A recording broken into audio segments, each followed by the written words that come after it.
Pre-qualification versus pre-approval. What's the difference? And is there even a difference? The answer is it depends. So pre-qualifications and pre-approvals are lenders' way of saying, hey, we've talked to a buyer, we've started working with a buyer, and here's what they can afford, and they can get that home or this certain dollar amount.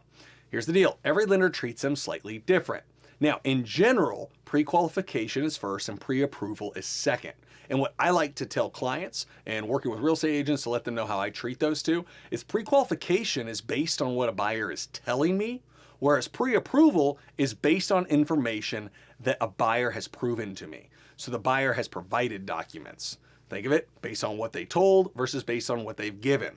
So now, going a little bit further into that, pre-qualification. This is where all of a sudden you might be having a conversation with a buyer and they're saying, hey, I make $50,000 a year, I have this much money to put down, and my credit is X. Well, now all of a sudden, based on those, we might be able to work out some form of pre-qualification. Personally, we like to always still run credit at a minimum, even on pre-qualification, so we make sure that there's no major outliers. Sometimes we can work with income and asset, but credit, if that's way off, that can be a big deterrent.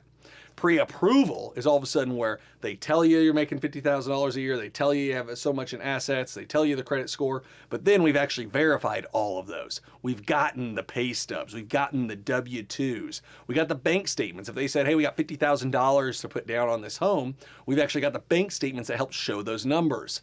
If they need to use a visa of some kind, they have some kind of documentation requirement for identification, we've actually received that. That is pre-approval. So pre-approval, we've got the documents to help clear us of all the issues that we've talked through at the pre-qualification stage. Whereas pre-qualification is generally based off what the buyer is telling us or some in between of documentation.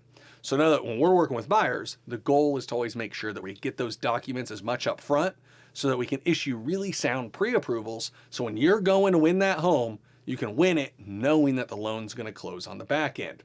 So that's really the difference. Pre-qualification versus pre-approval. Just know that every lender treats those slightly different, where some lenders' pre-qualifications might be as rigorous as a pre-approval. Like we understand our pre-qualification is a little more rigorous than others because we check that credit. We like to get some of those documents even pre-qualification. Whereas some lenders, their pre-approval might only be as good as others' pre-qualifications based on what they said and not all the documents that they have. Theoretically, it should be based on what you've said versus what you've actually given. But you always want to make sure you clarify with the lender, hey, what does this pre-approval really mean? Do you have the documents or not?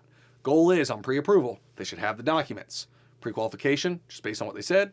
Pre-approval, based on what they've received. My name's Evan Kaufman. Hopefully this helps you go out there and win a home with a VA loan.